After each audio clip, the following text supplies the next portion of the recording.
dikonsepkan secara lebih mendasar adalah bagaimana kepedulian kita terhadap lingkungan itu agar lingkungan itu tidak mencederai, mencelakai, menyebabkan bencana pada manusia lain. Nah,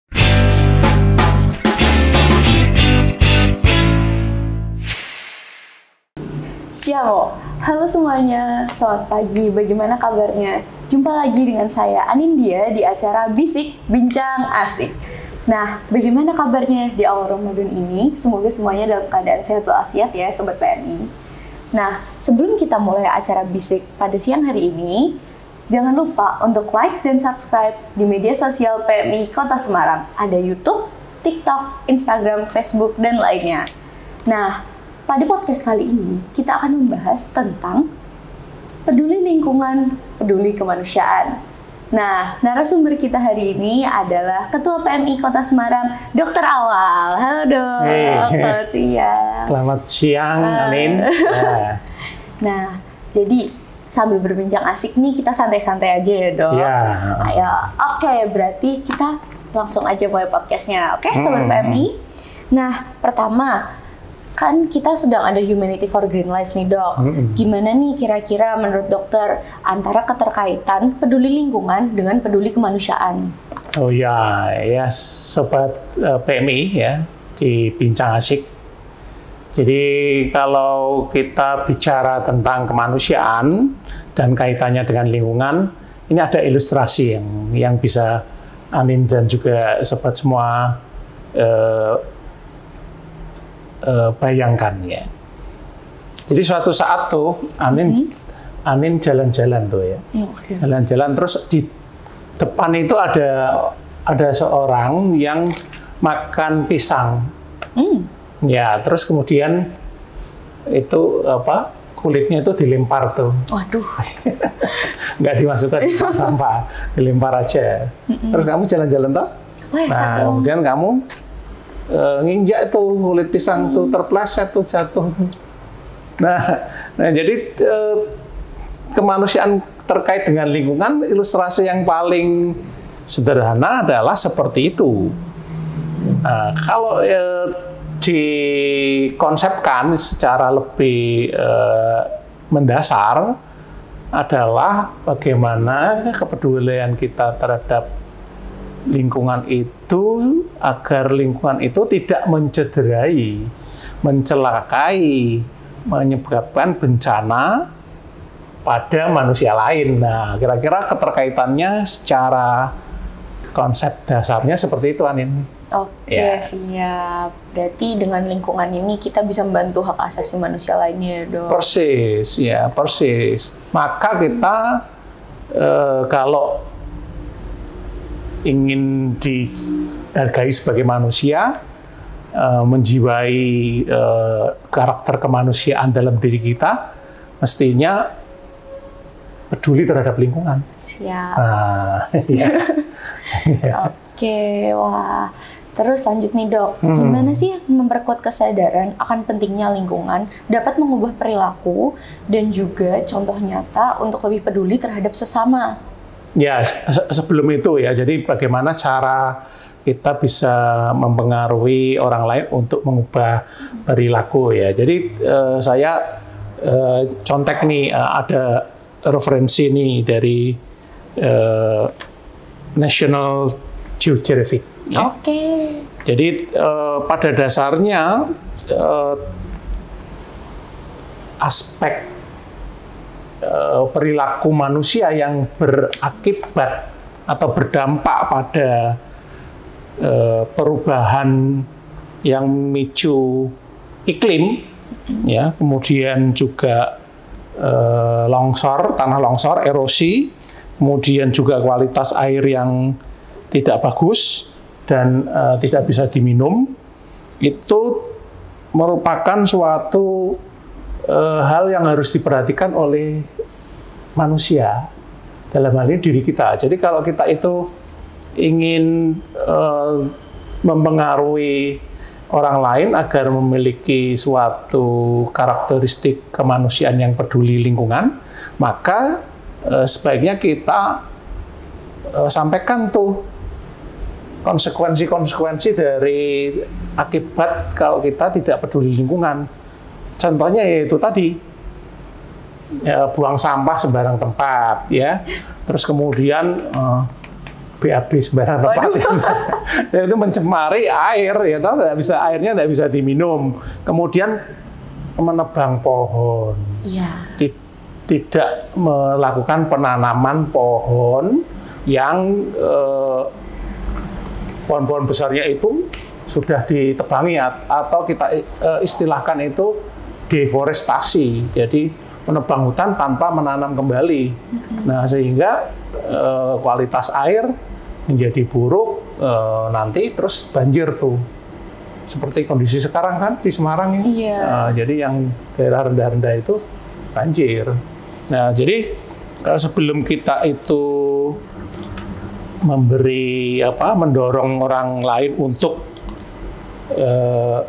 berubah, maka ya harusnya dimunculkan kesadarannya melalui pemahaman tentang pentingnya menjaga lingkungan agar tidak bertambah buruk bagi manusia yang lain. Nah, setelah itu baru memberi contoh. Jadi Anin juga harus memberi contoh, tidak membuang sampah sembarang tempat, ya. Iya dong, Pak. Iya, apalagi kita kan juga PMI sebagai organisasi kemanusiaan, ya, Pak. Nah, kira-kira ada nggak nih contoh nyata dari kita sebagai PMI kepada masyarakat tentang Humanity for Green Life ini, Pak? Ya, yang sekarang dilakukan oleh PMI Kota Semarang adalah mengajak kita semuanya untuk menanam pohon. Ya, jadi maka dengan menanam pohon kita akan menjaga oksigen di sekitar kita agar tercukupi, kemudian menahan air tanah supaya tidak langsung hilang, ya, dan juga nanti akan melestarikan lingkungan karena pemandangannya menjadi lebih indah, suhu menjadi lebih sejuk, ya. Jadi perubahan iklim menjadi lebih stabil, tidak seperti sekarang ini sudah saatnya mau masuk musim kemarau masih hujan. Iya. Nah, jadi kan repot karena ada perubahan iklim yang sedemikian drastis itu. Nah, jadi contoh yang sudah dilakukan oleh PMI Kota Semarang itu adalah saat ini menanam pohon. Kita ajak semuanya menanam pohon. Nanti suatu saat kita akan mengadakan gerakan anti plastik. Oh, siap. Ya, terus kemudian hal-hal lain yang terkait dengan bagaimana kita lebih mencintai dan melestarikan lingkungan. Atau Anin ada ide untuk itu? Bisa sih, Pak. Apa kira-kira? Tapi kalau nggak salah kan kita belum lama ini juga habis nge-kickstart ulang, ya, Pak, untuk Humanity for Green Life. Tentang kemarin di SMK 10 kita juga sudah mulai penanaman kembali. PMI Kota Semarang kan juga kita mulai untuk ngasih reboisasi ulang. Ya, betul ya. Jadi mulailah dari lingkungan sekitar, misalnya di tempat tinggalnya atau di sekolahnya. Betul. Gitu. Sedikit demi sedikit menjadi bukit, ya, Pak. Iya, betul. Nah, terus apa saja nih, Pak, tantangan yang dihadapi dalam menciptakan kesadaran akan pentingnya peduli lingkungan pada manusia? Nah, itu hal yang harus kita jawab bersama, tantangan itu, ya. Nah, menurut National Geographic nih, ya, jadi dampak dari kelakuan manusia terhadap lingkungan itu diakibatkan dari berbagai macam hal. Yang paling menonjol paling tidak ada 1, 2, 3, 4 hal pokok. Ya. Yang pertama itu adalah kepadatan penduduk. Ya. Jadi kalau kita itu tinggal di suatu area yang sangat padat, maka itu harusnya sebagai manusia itu kita semakin peduli terhadap lingkungan. Karena kalau kita itu tidak mempedulikan lingkungan di area yang sangat padat, perubahan yang sedikit pada lingkungan akan berdampak besar pada keberadaan manusia yang lain. Ya. Jadi overpopulasi. Karena itu sebetulnya pemahaman kemanusiaan dalam kepedulian terhadap lingkungan itu menyangkut jumlah manusia yang tinggal di suatu area atau suatu lingkungan. Jadi Anin nanti sebagai generasi muda itu mesti melihat bahwa area yang padat penduduk, kemudian banyak polusi dan sebagainya itu sebagai suatu tantangan yang harus dijawab dengan pemerataan lokasi untuk tempat tinggal dan sebagainya. Yang kedua ini polusi. Betul. Nah, Anin perlu juga tahu tuh, kalau ada riset ya yang membuktikan bahwa penduduk kota yang banyak terkena polusi itu kadar gula darahnya lebih tinggi. Aduh. Dibanding penduduk yang tidak terkena polusi. Ya, jadi yang tinggal misalnya di kota Semarang tuh ya, di kawasan padat, ya kendaraan itu polusinya lebih banyak. Kerasa tentu sih. saja, dan kadar gulanya lebih tinggi kalau dicek. Nah ini menunjukkan bahwa akibat lingkungan yang dihasilkan oleh kelakuan manusia, karena kita tidak memikirkan dampaknya, maka itu bisa menyebabkan kerugian bagi kita sendiri atau orang lain menjadi sakit kencing manis tuh. Ya, nah, oleh karena itu makanya kalau kita itu ada nanti misalnya masyarakat dan pemerintah Kota Semarang itu ada rapid mass transport ya, kita lebih baik menggunakan transportasi massal seperti itu. Nah itu polusi ya, kalau tadi overpopulasi, kemudian kedua polusi, kemudian yang ketiga itu adalah itu penebangan pohon yang sembarangan.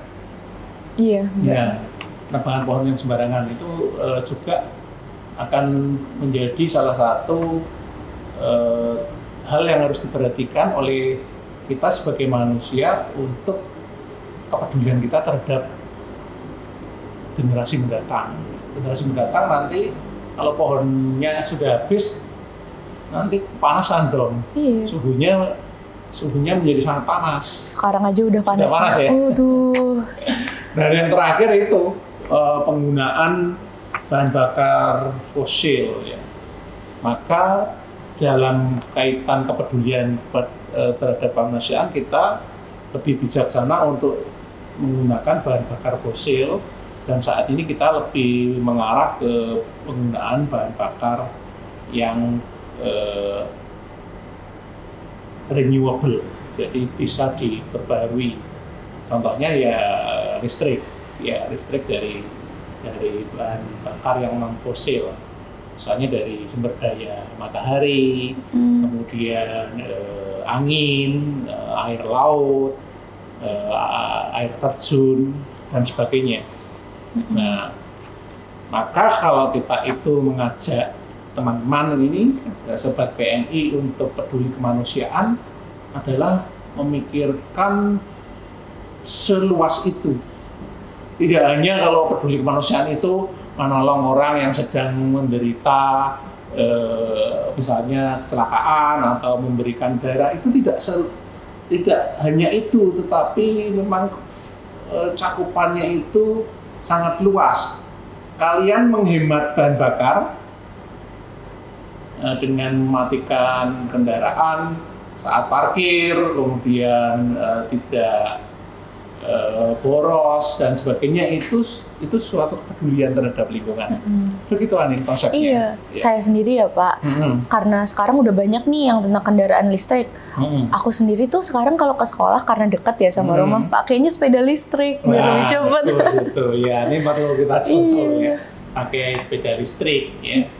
Kalau sepeda listrik, kalau listriknya habis kan bisa diondel. Iya betul. Gak cuma peduli sama sesama manusia, tapi kita juga harus lebih peduli ke lingkungan ya Pak. Iya persis. Ya. Nah, mulai dari sedikit demi sedikit, lama-lama menjadi bukit. Akhirnya, semuanya bisa terlaksana. Nah, Pak, sekarang gimana sih kita dapat memastikan bahwa upaya peduli lingkungan ini tidak hanya bermanfaat bagi generasi saat ini, tapi juga bisa untuk generasi mendatang? Ya pasti dong. Jadi kalau kita itu misalnya menanam pohon sekarang, pohonnya kan masih kecil tuh. Iya. Misalnya saja daunnya misalnya jumlahnya 1000 itu. Tapi nanti 10-20 tahun lagi kan pohonnya besar, daunnya lebih banyak. Puluhan ribu daunnya, sehingga bisa menghasilkan oksigen lebih banyak. Lalu juga buahnya, belum lagi kemampuan akar untuk mengikat tanah dan menahan air supaya tidak langsung hilang. Jadi investasi besar kita dalam menanam pohon itu akan dirasakan oleh generasi penerus 10, 20 atau berpuluh tahun lagi ya. Jadi bisa saja tidak sekarang kita menikmati itu. Kamu pernah ke Bandung nggak? Pernah. Nah itu pohonnya itu gede-gede, rimbun, pelukan orang dewasa aja nggak cukup tuh. Suhunya kan lebih enak, sejuk ya, lebih dingin ya. Nah itu kan menanamnya kapan? Itu menanamnya 100 atau lebih tahun yang lalu kan. Jadi itu yang menikmati kita sekarang. Iya. Nah, karena itu jelas salah satu contoh untuk memberikan warisan dalam aspek kemanusiaan yang peduli lingkungan itu adalah menanam pohon. Ya. Sebagai investasi jangka panjang buat bumi kita juga ya Pak. Wah, tapi Pak, kalau misal dilihat lagi Semarang sekarang, apalagi dengan adanya program baru kita Humanity for Green Life, udah insya Allah makin lama makin sejuk, makin rimbun, makin hijau kota kita. Ya, kita berdoa supaya kota Semarang makin hijau, makin sejuk. Ya. Terus sekarang nih Pak, buat Bapak pribadi, apa sih harapan dengan program kita memperbanyak pohon, reboisasi untuk kedepannya juga? Nah, ya, jadi sebetulnya harapan terbesar itu berada pada atau ditujukan pada kehidupan kita sendiri sebagai manusia. Oleh karena kita tahu bahwa untuk sehat, manusia itu membutuhkan lingkungan. Jadi yang kita sebut segitiga sehat. Jadi segitiga sehat itu ada aspek fisik, ya, ada aspek psikis, ada aspek sosial. Ini harus seimbang ya, antara fisik, psikis, dan sosial dalam suatu segitiga yang sama sisi. Kalau fisiknya itu lemah, tetapi psikisnya kuat dan hubungan sosialnya baik, maka fisik itu akan tertopang itu. Ya. Nah, walaupun fisiknya kuat, tapi psikisnya kurang baik, hubungan sosialnya tidak baik, maka ini gampang sakit tuh. Nah, untuk menjaga fisik yang bagus itu kita harus mempertahankan aspek raga kita, ya. Kemudian juga menahan supaya tidak ada kuman yang mengena dalam tubuh kita, dan memelihara lingkungan kita supaya tetap baik. Jadi dalam segitiga sehat itu terkandung juga sehat yang dipengaruhi oleh kesehatan fisik, action, atau penyebab penyakit dan pengaruh lingkungan. Jadi lingkungan akan sangat vital di dalam berpengaruh terhadap kelangsungan hidup dan kesehatan kita. Jadi harapannya adalah dengan lingkungan yang lebih baik, kita hidup lebih sehat dan lebih panjang umur. Amin. Gitu. Ya harapannya itu. Iya. Amin. Terus kayaknya itu juga jadi harapan bagi kita semua sih, Pak. Jelas, siapa nggak ingin hidup 1000 tahun lagi? Untuk biar bumi kita lebih enak, lebih rimbun, lebih hijau, apalagi kota kita. Jadi sedikit demi sedikit kita bisa membantu kota kita untuk menjadi hijau. Kayaknya itu aja sih Pak, sudah pertanyaan-pertanyaan yang mau kita sampaikan. Dan semoga semua visi misi kita untuk kota Semarang yang lebih hijau lagi dapat terlaksana sesuai dengan program kerja kita, Humanity for Green Life. Ya, setuju. Ya. Oke teman-teman, Sobat PMI, terima kasih sudah mendengarkan ya. Nah, sekian saja dari kami. Saya Anindya sebagai host dan juga narasumber kita, Dr. Awal, izin pamit undur diri. Terima kasih semuanya. Billahi taufiq wal hidayah. Wassalamualaikum warahmatullahi wabarakatuh. Waalaikumsalam. Siamo. Siamo.